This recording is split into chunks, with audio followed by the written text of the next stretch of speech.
네, 안녕하십니까. 공드림 한국사 기본 이론 강의를 진행하고 있습니다.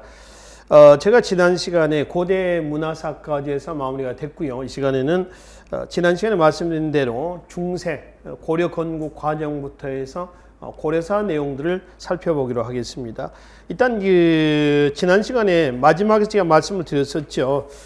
시간에 고려 건국 과정을 진행하는데 신라 하대 상황들 좀 한번 읽어보시라라고 제가 말씀을 드렸습니다. 그 내용을 토대로 해가지고요. 교재 177조 중세 사회로의 이행 과정을 180쪽 있죠. 고려 건국 과정까지 해서 살펴보도록 하겠습니다. 자, 여기 한번 잠깐 봅시다. 시기적으로 본다면은 지금 그 고대에서 신라가 되는 거죠. 고려, 중세로 넘어오는 그 과정입니다. 사회로 본다면 고대 사회에서 중세 그 시기로 본다면은 9세기에서 몇 세기 이제 10세기로 넘어오는 과정이라고 보시면 됩니다. 나말 요초 상황을 정리하시면 된다는 것이죠. 여러분들이 고대에서 중세로 넘어오는 과정에서 즉 고려 건국 과정에서 꼭 이야기를 좀 하셔야 될 부분이 뭐냐면은 이 사회가 갖고 있는 모순입니다. 고대 사회 모순이죠. 이거를 신라 하대 모순이라고 해도 관계없습니다.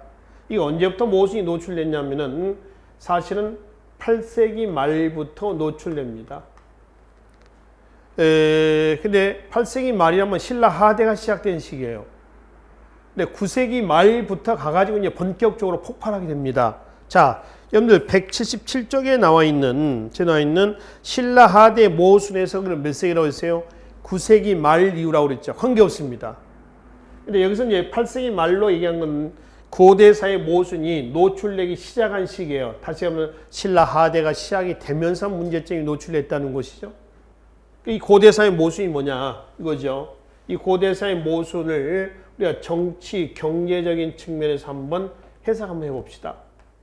자, 정치 면에서는 골품제도의 모순입니다. 골품제도의 모순이라고 한다면은 어떤 모순일까요? 혈연본의의 폐쇄적인 사회 모순이에요. 그렇죠? 혈연본의의 폐쇄적인 사회다라고 하는 것은 결과적으로 꽉 막힌 사회입니다. 개방적인 사회가 아니죠. 이것이 신라 하대 156년 동안에 20명의 왕이 교체가 되는 그런 빈번한 왕위 교체로 나왔습니다. 앞에 있는 왕을 죽이고 또는 찬탈하고 또 쫓아내고 왕이 오르고 그러니까 왕위를 제대로 뭐 한 달, 두 달, 뭐 1년, 뭐 2년 단명한 왕들이 굉장히 많습니다. 조선이 500년에 27명의 왕을 배출합니다. 신라 하대가 156년이라고 했습니다. 156명에 20명이라 한다면 아주 빈번했다라는 사실을 확인해 볼 수가 있는 거죠. 아시겠죠? 그 골품제도의 모순이에요. 자, 경제 면에서는 수치 제도의 모순입니다. 거두어 들인 데 있어서 모순이죠. 예를 사자성어로 보면은 가렴주고 한다고 그랬죠. 가렴주고. 그러니까 없는데 이제 밥그릇까지 긁어가지고요. 밥그릇을 긁어가지고 다다다 긁어서 수탈해 가는 겁니다. 그러니까 가렴주고라고 그래요. 이걸로 인해서 당시 귀족들의 생활은 나아졌을지 모르지만은 국가 재정 어때서 국가 재정 안 좋아졌겠죠. 또 농촌 농민 경제 피폐해집니다. 그러겠죠? 수치체제 모순이에요. 이런 상황에서 농민들이 이탈해서 뭐랍니까? 도적화되는 거죠.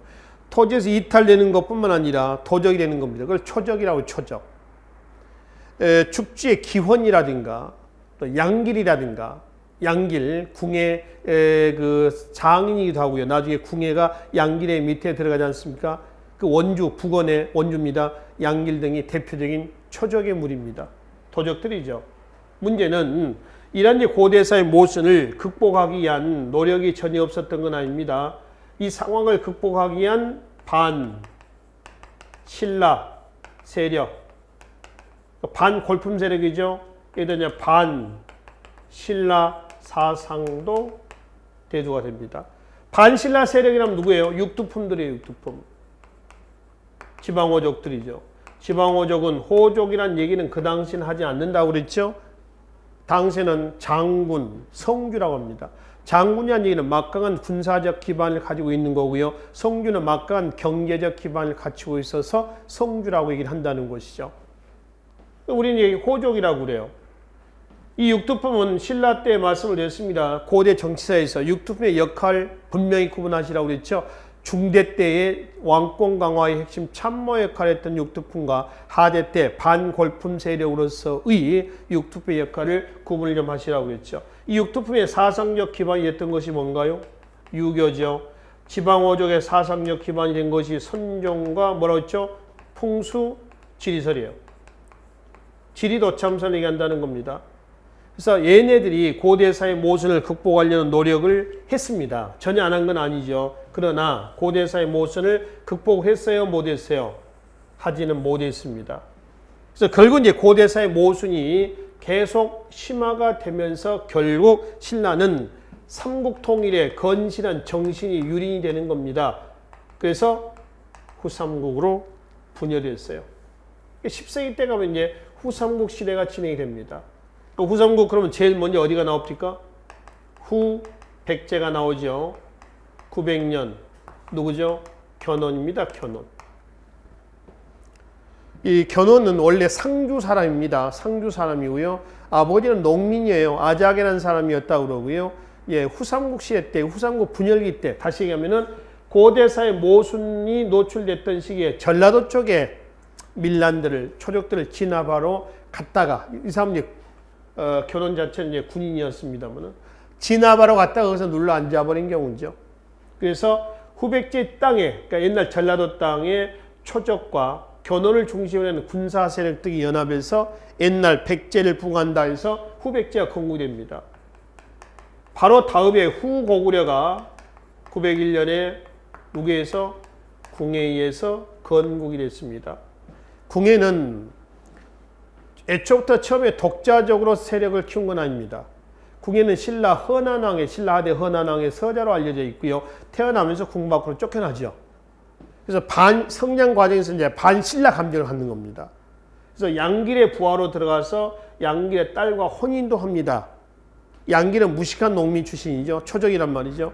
나중에 양길을 몰아내고 강원도, 경기도 이북 그리고 이제 확장을 하는 겁니다. 그리고 예성강의 왕건 세력과 연합해서 왕건과는 의형제 관계를 맺죠. 그래서 왕건 세력과 연합해서 독자적 세력을 확보를 하고요. 901년에 궁예가 후고구려를 건국하게 됐었습니다. 후백제하고 후고구려가 건국이 되면서 옛날 통일신라 있죠. 이 신라는 어떻게 되어 있냐는 얘기죠. 영토 축소가 됩니다. 영토가 축소가 됐습니다. 지금 이제 경상도 옛날 삼국시대 때 신라 영토로 축소가 됐겠죠. 이 시대를 우리는 후삼국 시대라고 얘기를 한다는 것이죠. 그렇죠? 후삼국입니다. 자, 문제는 이 후삼국의 분열을 수습해 나가는 과정입니다. 궁예가 나중에 왕건과 연합을 해가지고 독자적 세력 확보를 위해서 송악당을 왕건에게 넘겨주고요. 국호와 수도를 바꾸면서 독자적 세력을 확보를 해나가는 겁니다. 자, 여러분들 교재에 순서를 좀 봐주십시오. 이 고려 건국 과정이 순서대로 출제됐던 문제들이 굉장히 많이 나오죠. 그래서 순서대로 봐두시는데요. 179쪽에 보시면은 이 고려 건국 과정이 좀 나와 있습니다. 맨 위에 보시면은 왕건이 궁예를 몰아내고 추대 형식을 빌어서 왕에 올랐다. 그래서 국호를 고구려 후계자라 해서 뭘 한다? 고려를 한다. 그 자신의 세력 근거였던 송악으로 도읍으로 옮겼다. 그럼 어디에서 고려가 건국된 거예요? 철원에서 고려가 건국이 된 거죠. 그죠? 철원에서. 철원에서 건국이 됐는데 철원을 옮긴 것이 언제냐라고 하는 것이죠. 바로 후삼국의 누구죠? 바로 궁예가 국호를 나중에 뭐라고 그러죠? 태봉. 그 다음에 수도를 철원으로 옮긴 이후에 궁예가 뭐를 합니까? 실정을 합니다. 이 실정 속에서 홍유, 신승겸 등이 고려 건국의 과정이 나와 있죠. 궁예를 축출하고 그리고 918년에 고구려의 후계자다 해서 국호를 뭐라고? 고려를 건국하고 그래서 이제 고려가 건국될 시점에서 보면은 후백제하고 통일신라가 있었던 거죠. 그렇죠? 그럼 이제 후백제하고 통일신라 어떻게 통합했느냐라고 하는 것이죠. 여기서 신라하고 후백제한 대외 정책을 먼저 좀 보기로 하겠습니다. 고려는 후백제에 대해서는 강경책으로 일관하고요. 신라에 대해서는 친신라 정책을 추진합니다. 그러니까 왜 친신라 정책이냐 하면은 국계의식입니다. 국계의식이라고 하는 건 정통의식이에요. 이 신라야말로 옛날 고구려, 백제, 신라를 통합했던 통일신라다. 우리야말로 그 통일신라의 정통을 계승했다 해서 국계의식 속에서 친신라 정책을 펴니다. 후백제가 통일신라를 공격했을 때 왕건이 통일신라를 후원하기도 하죠. 그 다음 죽다 살아나는 것도 있어요. 그래서 보시면은 179쪽에 대구 공산전투가 대표인 겁니다. 927년에 대구 공산전투는 신라를 도로 갔다가 견훤에게 왕건이 거의 죽다 살아난 겁니다. 이때 이제 왕건이 변복을 해가지고 대신 이제 탈출을 하죠. 그런데 이제 그 뒤에 930년에 고창 전투가 있습니다. 고창은 전라북도 고창이 아니라 안동입니다. 한국사 능력 검정 시험에 출제가 됐었던 차전놀이라고 하는 민속놀이가 있습니다. 나중에 차전놀이가 잘 모르겠다라고 하면은 검색 한번 해보시고요. 차전놀이의 모태가 됐었던 안동 고창 전투의 흔적이 나와 있어요. 여기 930년입니다. 여기서 전세가 기울기 시작합니다. 오백제가. 그리고 이제 홍성, 바로 밑에 봅시다. 운주 전투가 있죠. 홍성입니다. 934년. 여기서 전세가 꺾이죠. 그리고 935년 신라평합, 936년 후백제 선산 1, 2천 전투에서 흡수. 그래서 918년에 건국됐던 고려는 936년을 끝으로 완전히 고려의 병합이 됐습니다. 후백제 2대 왕이 누군지 아시죠? 견훤 다음에 신검입니다. 원래 이제 신검에게 왕위를 넘겨주려고 했던 건 아니고요. 견훤은 신검의 동생, 이복 동생입니다만은 금강에게 왕위를 넘겨주려고 했어요. 그러니까 신검이 발끈한 거죠. 그래서 금강을 죽여 아버지를 김제 금산사로 유폐를 시킵니다. 그리고 이제 신검이 독주를 해 나가는 거죠. 계속 고려에 제항을 했던 겁니다. 그러다가 936년 경상도 선산 1, 2천 전투에서 병합이 된 거죠. 여튼 고려의 대정책은 신라와 후백제에서는 이런 정책을 펴고 있었습니다. 그러다가 통일신라 56대 경순왕이 935년에 항복을 해왔고 항복을 하자 견훤이 금산사에서 탈출해서 항복을 합니다. 그대로 또 받아주죠. 근데 신검은 끝까지 지향을 하다가 936년 1, 2천 전투에서 무력으로 격파를 했다 이거죠. 그래서 918년에 건국된 고려는 936년을 구토해서 분열된 후삼국을 수습을 하고요. 어디를? 고려, 이른바 중세사회를 성립을 시켰습니다. 이게 고려의 건국 과정이에요. 남할여초와 여말여초의 상황을 이해를 좀 하시면 되겠습니다. 그럼 여기서 고려 건국의 주역은 후 고구려 땅에서 갑자기 튀어나온 건 아니고요. 이 고려 건국의 주역은 누구냐? 그러면 거슬러 올라가면은 고대사의 모순을 극복하기 위해서 성장했던 얘네들 있죠. 얘네들이 후삼국의 분열 속에서 꾸준하게 그 상황을 수습하는 과정에서 어디를? 고려를 건국하는 주역으로 성장하게 됐습니다. 고려가 건국됐었을 때 중국은 어떤 상황이냐? 중국은 후삼국 시대 때 중국은 어느 시기냐면요. 5대 10국이라고 하는 시기입니다. 절도사연 혼란기거든요. 5대 10국의 혼란기 앞은 어디냐면 우리나라의 통일신라 시대 때 중국은 어딘가요? 당이죠. 당입니다. 당 5대 19. 5대 19에서 총 15개 나라가 이제 군소국가가 난립되어 있는 형태라고 보시면 됩니다. 이 5대 19의 상황을 수비했던 왕조가 어디냐면 송입니다. 이 송이 북송이 되겠죠? 960년에 통합을 합니다. 그럼 고려가 918년에 건국됐고요. 936년을 끝에서 후백제가 병합이 됐을 때 중국은 아직까지는 혼란기였다라고 하는 걸 알 수가 있죠. 그렇죠? 그래서 고려 건국에다 우리가 이렇게 평가한다는 얘기죠. 고려 건국은 중국의 도움 없이 스스로 자주적이고 주체적인 사회의 자율적인 변화였다. 중국 도움 없이 어떤 모순을 우리 스스로 극복을 했었다라고 하는 겁니다. 여기다 이제 고려 건국에다가 의의를 부여하시면 됩니다. 참고로 960년이라면 고려는 누구 때냐면은 광종대 때입니다. 그래서 962년에 광종대 때 중국 송하고 국교 수립이 이루어지고 있다라고 이제 보시면 되겠죠. 자, 그래서 이제 180쪽으로 가시면은 이렇게 해서 이제 건국되었었던 고려를 이전 사회보다 한 단계 더 진전된 좀 진보가 된 그런 사회로 넘어왔다 해서 고대 사회에서 중세 사회로의 전환을 의미한다라고 했습니다. 그러면 밑에 중세 사회의 성격이 나와 있거든요. 어떤 부분에서 이전 사회가 달라졌느냐라고 하는 것이 180쪽에서 181쪽까지 나와 있습니다. 그 내용은 여러분들이 읽어보시고요. 그 중에서 가장 큰 것만 좀 보기로 하겠습니다.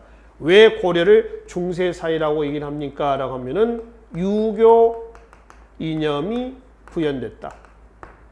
이 유교 이념이 구현됐다라고 하는 측면에서 고려 건국은 단순한 왕조의 교체가 아니라 사회 자체의 변화다라고 하는 겁니다. 그럼 이 유교 이념이라고 하는 건 뭐냐라고 하는 거죠. 이거는 성종대 최승로의 개혁 건의 내용에 나와 있습니다. 이거는 최승로 부분에 가서 얘기를 하도록 하겠습니다. 여튼 여기서는 왜 고려를 중세라고 합니까? 하면 이게 구현됐다라고 하는 거. 이 유교는 참고로 이전에 고대 사회에서 얘기하고 있는 육특품들 있죠. 얘네들이 얘기하고 있는 이 유교 이념을 얘기를 합니다. 최승로도 육특품 출신이거든요. 그죠? 그래서 걔네들의 개혁 방안이 정착이 된 걸로 이해를 하시면 되는데 구체인 내용은 성종대 최승로 시무시 8조에서 따라보기로 하자는 겁니다. 자, 그러면 이렇게 해서 건국된 고려 사회의 시기 구분을 좀 잠깐 좀 하고 넘어가도록 하겠습니다. 먼저 국초. 국초는 5대조를 얘기를 합니다. 5왕을 얘기를 하는데요. 태조, 해종, 정종, 광종, 경종, 성, 목, 현, 덕, 정 이렇게 쭉쭉 나가는 겁니다. 뒤에는 볼 필요는 없고요. 우선 여기서는 태해 정광경에서 여기까지 국초라고 그러고요. 성종 이후를 문벌 귀족 사회라고 그래요. 고려 문벌 귀족 사회란다. 국초가 약 몇 년 정도 했냐면은 약 70여 년 정도 됩니다. 70여 년. 태조가 한 25년 정도 되고요. 그 다음에 해종이 한 2년, 정종이 4년, 광종이 한 26년 정도 돼요. 경종이 한 6년 정도 되고요. 성종이 한 12년 정도 됩니다. 특히 국초의 왕의 업적에서 여러분들이 태조 왕건과 광종 있죠. 광종의 개혁 정치. 그 중에서 특히 광종의 개혁 정치는 꼭 기억을 하셔야 됩니다. 왕권 강화체한 측면에서 기억을 하셔야 되고요. 유독 제2기간이 짧았던 왕이 해종과 정종이죠. 이거는 태조의 정략 결혼의 대표적인 희생양으로 봅니다. 희생양. 이제 해종이 2년, 해종 말년에 왕위의 난이 일어나죠. 그걸 진압하면서 등장했던 정종이 있습니다만은 정종도 만 4년 만에 단명을 합니다. 그리고 이제 광종은 친형은 아닌 친형죠. 같은 이복형입니다만은 해종과 정종이 단명한 걸 보고 등장하는 광종은 어떤 정책을 취하면은 일방적인 왕권 강화 정책을 추진했던 거죠. 그래서 광종의 개혁 정책은 죄다 왕권 강화 정책이 되는 겁니다. 근데 광종이 죽고 나서 경종대 때에 이때 억압받았던 신하들이 들고 일어나는 반동 정치가 나옵니다. 그러니 경종이 죽고 성종대 때 누구 나오죠? 최승로가 등장하죠. 그래서 최승로가 시무시 8조 개혁건이 나면서 고려 문벌 귀족사의 체제 틀을 갖춰 놓는다. 라고 이제 보시면 되겠죠. 일단 국초 그러면 5대조를 얘기를 한다라고 이제 보시면 됩니다. 자, 그리고 이제 고려 시기를 두 시기 내지 세 시기로 나눈대요. 일단 시기로 할 때 918년에 건국이 돼서 1392년 조선이 건국되면서 막을 내립니다. 약 480여 년 정도 되죠. 그럼 918년에서 1392년까지 놓고 반으로 나누겠습니다. 기준은 고려 문벌 기억사에 쐐기를 박은 사건이 있습니다. 뭔가요? 무신정변이죠. 1170년 무신정변입니다. 무신정변을 기점으로 해가지고 여기를 고려 뭐라고 그래요? 전기. 여기를 뭐라고 하죠? 고려 후기. 이렇게 이제 구분합니다. 아시겠죠? 그 다음에 10세기 아닙니까? 10세기. 그 다음에 11세기. 12세기죠. 자, 10세기, 11세기, 12세기. 12세기 후반 무신정변입니다. 그 다음에 13 13세기, 14세기 이렇습니다. 세시로 구분할 때는요. 세기할 때는 자 10세기 초기, 10세기에서 대략 12세기 중기. 여기는 중기 이제 고려 문벌 귀족사의 전성기예요. 그다음 이제 무신정변은 무너지죠. 여기 이제 다시 똑같이 뭐 후기. 무신정변 이후는 후기다라고 이제 구분합니다. 그래서 일단 고려 건국 이후에 태해정광경에서 이 5대제 왕들의 업적 중에서 우선 태조하고요. 광종을 중심으로 해서 살펴보시면 되겠습니다. 자, 181쪽 보시면은 태조의 정책에 가지고 나와 있죠. 호족 세력에 대한 우리와 통합이 있습니다. 이 호족 세력들을 제도권 안으로 끌어들인 겁니다. 지방에 난립이 돼 있었던 호족들을 끌어안는 거죠. 그러니까 밑에 중폐비사, 뭐 정략결혼은 지방 호족의 딸들과 혼인하는 겁니다. 태조 왕건의 부인이 29명이 나와요. 29명 중에서 아들 하나씩만 나봅시다. 29명이 나옵니다. 나중에 어떤 문제가 나올까요? 왕위계에서 문제가 나오겠죠. 그거를 왕건은 계산하지 않았을까요? 합니다. 그것이 뒤에 183쪽에 왕실의 안정과 민심 수습을 해서 남겼다는 훈효10조가 있습니다. 훈효10조 3조 한번 보십시다. 3조. 왕위 계승은 적자적선을 원칙으로 하되 장자가 불초할 때는 인망 있는 자가 대통을 이어라라고 그랬거든요. 그러니까 이건 뭐냐면은 왕위 계승은 적자적선을 원칙으로 하되 여의치 않으면은 형제 상속도 가능하다 이 얘기입니다. 근데 우려했던 것이 현실로 나타난 것이 바로 아까 말씀드렸던 뭐죠? 해종대 때의 왕규라는 사람의 난이에요. 왕규의 난이거든요. 왕규는 경기도 광주 호족입니다. 그의 두 딸을 15번째, 16번째 부인으로 태조에 갖다 바쳤단 말이에요. 그 중에 16번째 부인하고 태어났던 아들이 하나 있었어요. 그게 광주 원군인데요. 왕규의 외손자입니다. 왕규가 외손자를 왕위에 올려놓고 누구를 해종을 죽이려고 일으켰던 난이에요. 이거를 누가 진압을 했죠? 정종이 진압을 합니다. 그리고 정종은 독자적 세력 확보를 해서 수도를 서경으로 옮기려고 그래요. 물론 실패했습니다. 그리고 정종대 때 업적을 보시면은 자 184쪽에 한번 봐봐요. 맨 위에 왕규의 난을 진압하고 서경천도 시도했죠. 그 다음에 광군은 거란 대비 특수부대입니다. 광군사는 광군을 통제하는 관청입니다. 그리고 광학보, 경보는 승려, 이거 숭불책과 관련되어 있습니다. 광학보는 승려들의 장학재단이고요. 경보, 불경을 가능하게 한 장학재단이라고 합니다. 이것이 지금 누구 때요? 정종대 때에 나온 시책입니다. 근데 해종 만 2년, 정종 만 4년 그랬죠. 그리고 광종이 그렇게 죽어간 예척들의 득세로 제명에 죽지 못한 두 형 다음에 등장했던 그 모습을 보고 목도하고 등장했던 광종은 어떤 정책을 폈겠냐는 얘기예요. 당연히 왕권 강화책, 강력한 왕권 강화 정책을 추진했었던 거죠. 그렇죠? 그래서 이 왕권 강화책에서 광종의 개혁 정책은 전부 왕권 강화책으로 이해하시면 되겠습니다. 다시 넘어오겠습니다. 그리고 이제 181쪽 태조의 정책입니다. 사성 정책이 있습니다. 성실 하사하는 겁니다. 내일적으로 끌어안겠다는 거죠. 사는 하사한다는 거죠. 그리고 성을 하사한다는 겁니다. 그리고 지방호족들을 중앙과 지방관리로 흡수를 하고요. 또 역분전, 나중에 경제편에서 보겠습니다.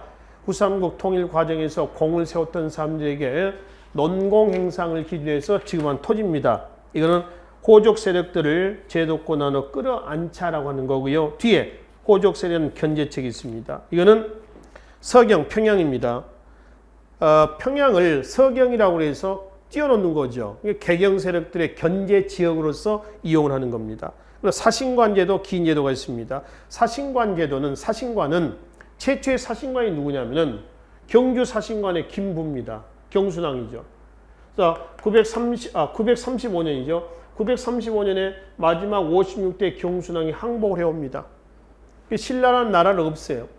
경주라 하고요. 경주 사신관으로 김부, 경순왕 이름입니다. 김부를 앉혀놓습니다. 큰딸 낙랑공자와 혼인을 시켰어.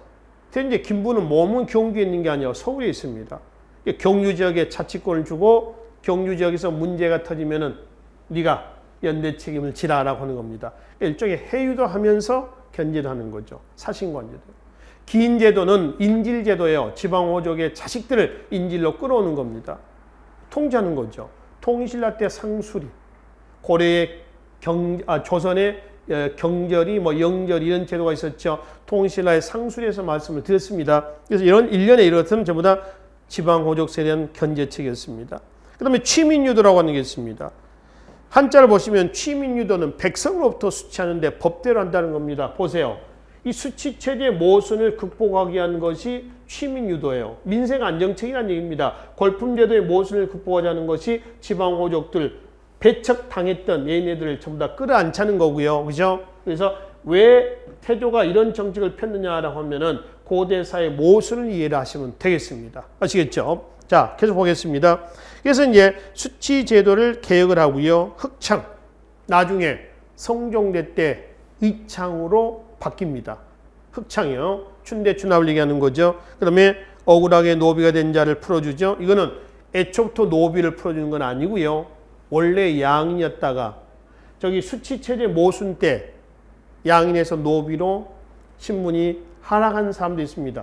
빌려먹고 못 갚았을 때 그 집에 노비가 된 사람도 있죠. 풀어주는 거죠. 그렇죠? 이게 전부 다 취민 유도, 이른바 민생안정책입니다. 그 다음에 마지막 네 번째 보시면은 마지막 줄에 북진정책이 있습니다. 고려는 어디의 후계자라고 그랬어요? 고구려의 후계자다. 그래서 고구려 고퇴복을 해서 북진정책을 추진합니다. 여기 봅시다. 후삼국으로 분열됐었을 때에 900년 기점을 해가지고 북쪽에는 누가 있었냐? 대동강 원산만 이북 쪽에는 발해가 있었습니다. 그러니까 옛날 고구려 땅에서 고구려 유민이었던 대조영을 중심으로 해서 698년에 발해가 있었죠. 고대사에서 말씀드렸죠. 그러면 698년에 건국돼서 발해가 926년에 멸망한단 말이에요. 고려가 건국됐었을 때도 발해는 있었다는 거지. 그치? 926년에 어디에게 멸망을 했냐? 그럼 어디에게? 거란에게 멸망했단 말입니다. 거란이 세운 나라 이름을 뭐라고 그래요? 요라고 그래요. 그러니까 거란에게 멸망한 926년 이후에 고구려 고토는 거란이 차지하고 있는 겁니다. 그러니까 고려는 고구려 고토 회복을 위해서 거란하고 충돌하겠죠. 대립관계, 북진 정책을 추진하면서. 그러겠죠. 발해가 멸망을 하자 발해 마지막 왕자 대광현이 발해 관료들을 데리고 고려로 들어옵니다. 고려는 받아줍니다. 이건 민족융합 정책이에요. 왜? 고려나 발해나 고려나 다 둘 다 고구려의 후계자다. 이 얘기란 말이죠. 이해되시죠? 그래서 거란하고의 적대 관계는 결국 거란하고 총 3차례에 걸친 충돌이 나옵니다. 3번에 걸친 전쟁이 나온다라고 하는 거죠. 아시겠죠? 그래서 그 북진 정책은 이러한 시대 배경을 이해하시면 됩니다. 그래서 태조 말년의 북진 정책 결과 대동강 원산만에서 청천강, 영흥만까지 위로 올라갑니다. 영토 확장이 되는 거죠. 조금씩 올라가는 겁니다. 이게 태조 왕건의 북진 정책의 결과입니다. 자, 그 다음에 이제 왕건의 마지막 왕권 안정책에서 우측에 정계, 개, 백요사라고 하는 책이 있습니다. 이 두 책은 현재 남아있지는 않습니다만은 왕에 대한 신하의 도리서로 보시면 됩니다. 그러니까 신하는 왕에 대해서 어찌해라 라고 하는 것들이 여기에 들어가 있다는 것이죠. 그리고 왕실의 안정과 민심 수습을 위한 뭐죠? 훈요 10조. 10조 내용은 밑에 나와 있으니까 그대로 한번 읽어보시고요. 밑에 분석해 놓은 걸 좀 잠깐 보겠습니다. 남한여초에 사상계 복합적인 동향이 잘 나타났다고 그랬죠. 그러니까 신라 말 고려 초기에 여러 사상이 짬뽕되고 있었다라고 하는 것을 알 수가 있다는 겁니다. 거기에는 불교도 있죠. 또 풍수지혜 사상도 있죠. 또 유교 사상도 있죠. 이런 데서 확인한다는 겁니다. 흡사, 신라 하대 때 최천 있죠. 최천의 사산 비명에 보면은 그런 게 있잖아요. 유교, 도교, 풍수지리설, 그렇죠? 노장 사상에서 도교까지 나와 있는, 불교까지, 유교까지 나와 있는 사산 비명이 있었잖아요. 고대 문화사에서. 그러듯이 신라 말 고려 초기에는 여러 사상이 복합화되고 있다라고 하는 것을 이런 데서도 확인해 볼 수가 있다라고 하는 겁니다. 그래서 그 태조와 그리고 이제 말씀드렸던 해종과 정종 다음에 등장했던 누구요? 광종의 개혁 정책이에요. 자, 184쪽에 광종의 왕권 강화책에서 여러 가지 있습니다. 인재 영입도 있고요. 쌍기라는 사람이 있죠. 쌍기는 여기 5대 19개 5대란 나라 중에 후주란 나라가 있습니다. 후주의 절도사가 누구냐면 조광윤이에요. 이 조광윤의 핵심 참모 역할을 했던 사람이 누구냐면 쌍기입니다. 쌍기. 결국 후주란 나라가 5대 19개 상황을 수습을 하고 어디를 건국했죠? 송을 건국을 하게 되거든요. 쌍기가 이제 당시 우리나라에 왔어요. 사신이 왔다가 이제 돌아가야 되는데 돌아갈 쯤에 쌍기가 병에 걸려 버립니다. 그러니까 나머지만 돌아가고 쌍기는 돌아가지 못했어요. 극진히 치료해서 나왔어. 그래서 이제 광종이 당나라에 사신을 보내서 송나라 태조에게 사신을 보내가지고 쌍기 우리 줘라. 우리가 데리고 있다가 우리 개혁 정치하는데 뭘 쓰겠다. 인지를 쓰겠다 그랬어.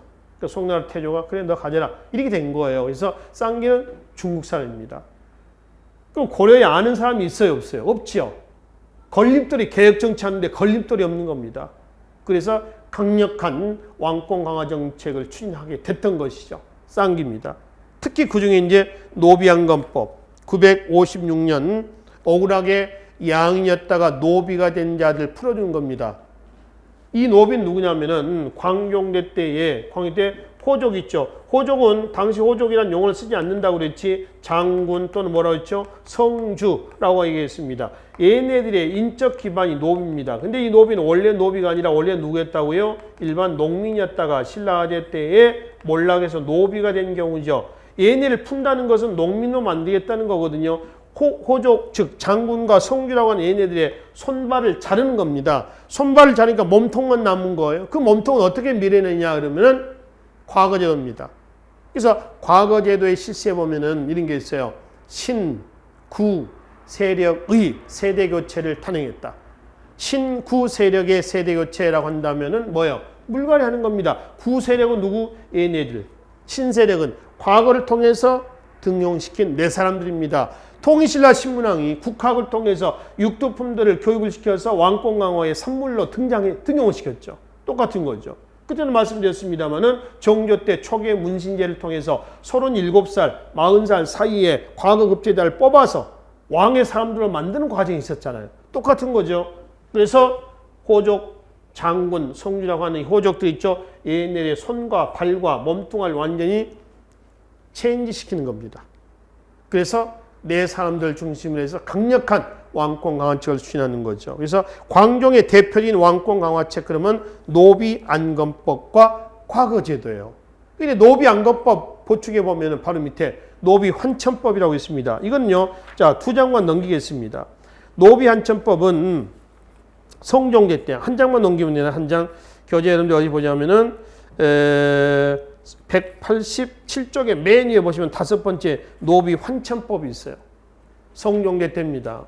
억울하게 풀어놨더니 그 집에 노비가 양이 됐다가 다시 그 집에 가서 해코지하는 경우가 있었던 모양이죠. 그래서 그 집에 노비로 다시 돌려보내는 걸 뭐라고 그래요? 노비환천법이다라고 얘기한다는 것이죠. 아시겠죠? 그러니까 노비안건법과 노비환천법을 좀 구분을 하시면 되겠습니다. 하나, 또 비슷한 용어가 하나 있습니다. 광종의 개혁정치 우측에 보면 주연공부법이라고 있어요. 주연공부는 각 지방의 공부, 세금을 걷어들이는 겁니다. 이게 주연공부법이라는데요. 주연공거법이라고 그래서요. 188쪽의 맨 밑에 현종의 정책의 기타 정책의 첫 번째 한번 보세요. 주연공거법. 한자도 똑같아. 부자와 거자만 달라요. 주연공거법은 지방 향리의 자제들을 가제되게 과거에 응식하는 걸 얘기합니다. 주연공부법은 각 지방의 세금을 거둬들이는 거죠. 그러니까 광종의 왕권 강화책으로 해서 얘네들 세력을 어떻게 했어요? 다 꺾어놨잖아요. 그렇죠? 꺾어놨습니다. 꺾어놓은 이후에 얘네들 지방에서 세금을 거둬들이는 시스템을 과감하게 교체시키는 겁니다.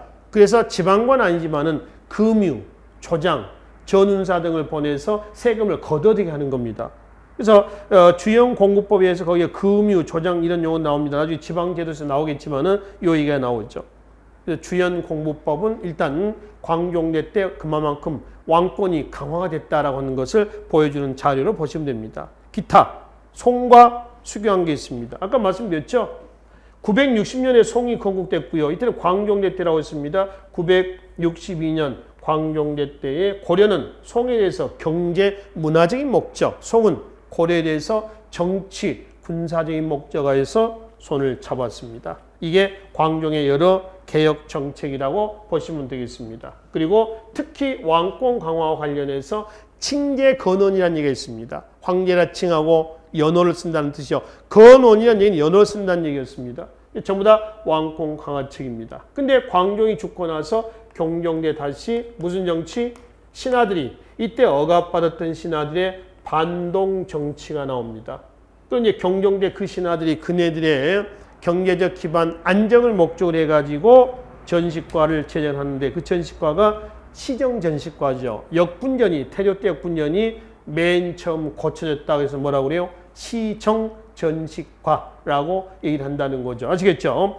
그리고 이제 경종 이후에 누가 나옵니까? 성종이 나옵니다. 성종 즉위할 때 성종이 중앙의 오품상에 관리되게 숙제를 냈습니다. 두 가지가 있죠. 지금까지의 정책에 대한 평가를 해라. 앞으로의 정책에 대한 건의를 해라. 두 가지거든요. 그것이 최승로하고요. 김심원이라는 사람이 최승로 시무 28조, 김심원의 시무 2조에서 채택이 됩니다. 이것이 고려 문벌 기록사에 뭐가 됐다? 기틀이 됐다라고 일합니다. 그 중에 먼저 최승로의 5조 치적평하고요. 시무 18조가 뒷장에 나와 있습니다. 자, 시무란 얘기는 당장 급한 일을 써서 왕에게 올린 글이란 뜻이에요. 그 시무라고 시무. 5조 치적평이라고 하는 건 이 5대조입니다. 5조 치적이라고 하죠. 치적. 5조의 정치적인 업적을 평가한 글이에요. 태해, 정광경 이 왕들의 정책 평가를 성종이 하라고 그랬잖아요. 여기서 최승로 해가지고 5조 치적평을 써서 올렸습니다. 그 중에서 가장 신랄하게 비판했던 왕이 누구냐면은 광종입니다. 왜 성종대 최승로는 광종을 비판했을까요? 성종대 최승로의 심의 8조는 유교 이념을 구현시키는 그런 내용이 집약됐다고 아까 여기서 말씀드렸죠. 그 유교 이념이라고 하는 건 뭐냐? 여기서 한번 살펴봅시다. 자, 유교 이념이라고 하는 것은 일단 유교는 정의는 했습니다. 치국, 지본이요. 나라를 다스리는 근본이요. 불교는 수신, 지본이라고 했습니다. 치국, 수신입니다. 즉, 유교는 국가의 통치, 이념이며 불교는 개인의 정신, 세계이다라고 하는 거죠. 자연스럽게 고려의 문화가요. 유교적인 요소와 불교적인 요소가 짬뽕될 수 있는 고려 문화는 유불, 융합 문화 이렇게 일합니다. 고대 문화의 종교적인 어떤 틀에서 벗어난다. 고대 문화는 우리가 고대 문화에서 말씀드렸죠. 고대 문화는 불교 문화라고 해도 과언이 아니다. 종교에 국한된 문화에서 유교 이념이 구현되면서 유교적인 요소하고 불교적인 요소가 짬뽕된 문화다라고 하는 거죠. 유불융합 문화예요. 문화의 폭이 어땠어요? 넓어졌어요? 아니면 좁아졌어요? 넓어진 거죠. 그러니까 다른 것도 그렇습니다만 문화사적인 측면에서 이런 것들이 고려건군 단순한 왕조 교체가 아니라 뭐다? 사회 변화다. 어떤 사회? 고대 사회에서 중세 사회로 스케일이 커진 거죠. 그렇죠? 사회 변화다. 이렇게 한다는 거죠. 그럼 여기서 봅시다. 유교를 치국치본이나 나라를 다스리는 근본이다라고 하는 거죠. 지본 이렇습니다. 치국, 나라를 다스리는 근본이다. 그러면 그 유교라고 하는 것이 구체적으로 뭐냐? 국가 통치 이념이라고 하는데 국가 통치 이념에서 유교라고 하는 것은 이걸 얘기합니다. 국왕의 독주를 견제하고요. 그 다음에 행정적인 기능을 강화를 하는 이런 정치예요. 국왕의 독주를 견제한다는 얘기는 왕권을 제도적으로 견제할 수 있는 장치가 만들었다는 겁니다. 고려시대 때에 신권이 왕권을 견제할 수 있는 장치가 처음 나옵니다. 그게 뭔지 아세요? 대성제도라고 하는 거죠. 또 대간제도라고 그래요. 그러니까 중서문화성의 낭사하고요. 어사대로 구성됩니다. 낭사를 간관이라고 그래요. 어사대를 대관이라고 그래요. 그러니까 앞글자를 따서 대관의 대자, 간관의 간자를 따서 대성제도를 다른 말로 뭐라고 그래?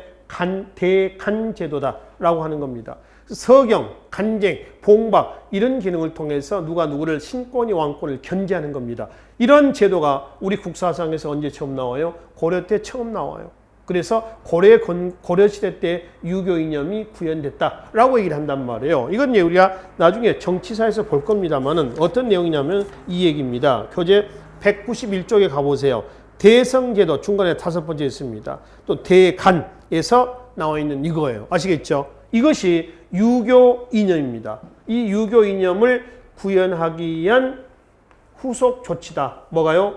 대성제도 또는 대간제도가 그렇다 하는 것은 서경과 간쟁과 봉박이 한다. 이런 정치를 유교 이념이 구현된 정치다라고 하는 겁니다. 그러면은 봅시다.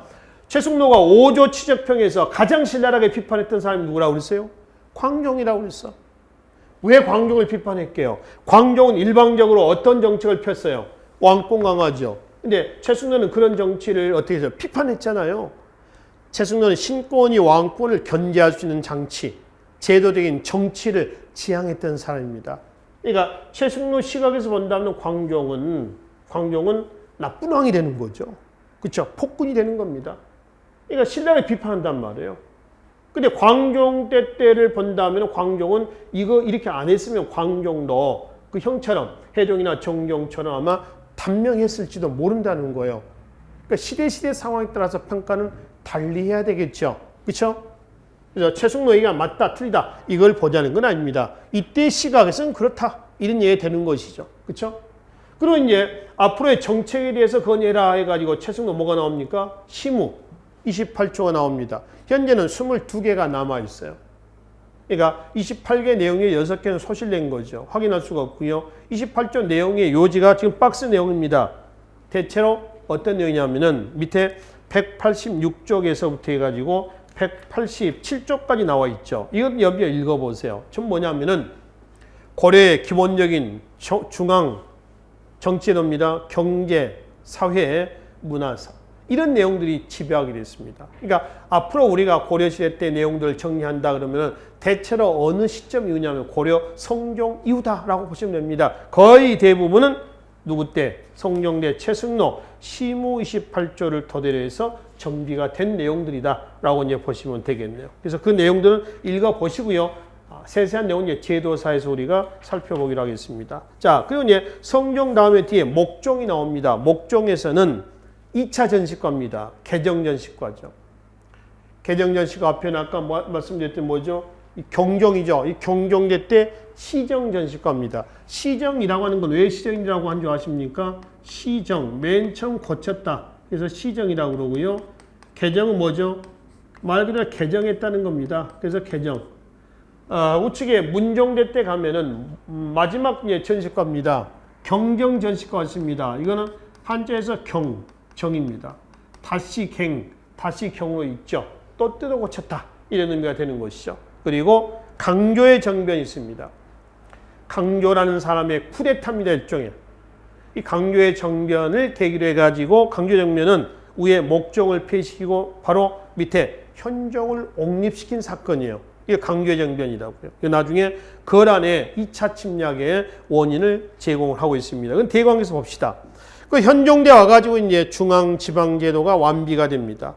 그리고 밑에 뭐 사회시설, 기타 여러 가지 시책들이 있죠. 전부 다 현종대 때 시책으로 기억을 좀 해주시면 되고요. 우측에 거란 침략 이후의 대책은 거란과 아까 고려는 어떤 관계라고 했습니까? 대립관계라고 그랬죠. 그렇죠?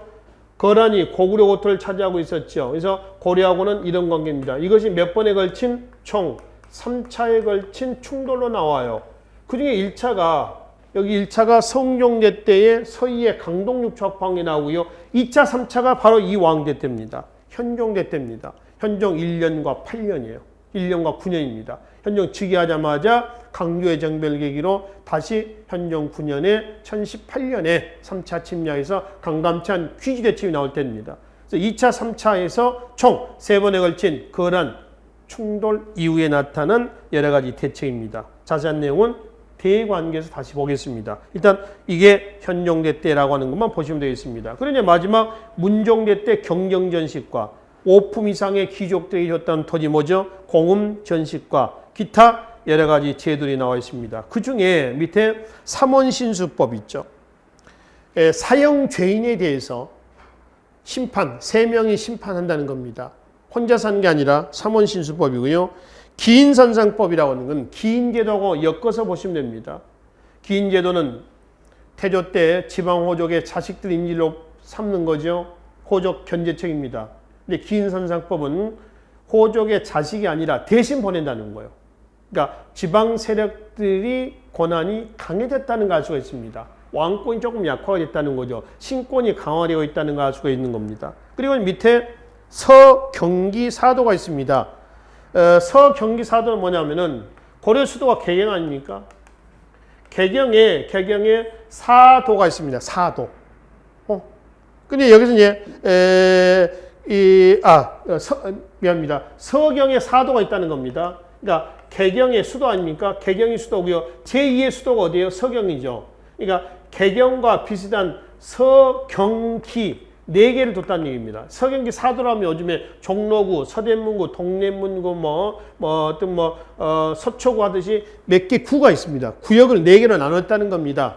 제2의 수도로서 그만큼 중시했다는 것을 의미하는 것이죠. 그래서 서경기 사도를 설치했다. 이거는 개경에 준하는 도시로 본다라고 하는 겁니다. 이게 문종대 때의 개혁 정책의 내용입니다. 근데 문종 이후는 왜 뺐냐면은 여기 봅시다.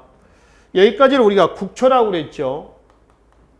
여기서부터는 고려, 문벌, 실질적인 귀족 사회라고 그랬습니다. 그 문벌 귀족 사회가 성, 목, 현덕, 정에서 누구 때까지냐면은 문종, 그 다음 이후에 의종, 의종 다음에 명종이거든요. 그래서 문벌 귀족 사회 쇠기를 박은 사건이 고려 사회를 두동강이했을 때 뭐라고 했어요?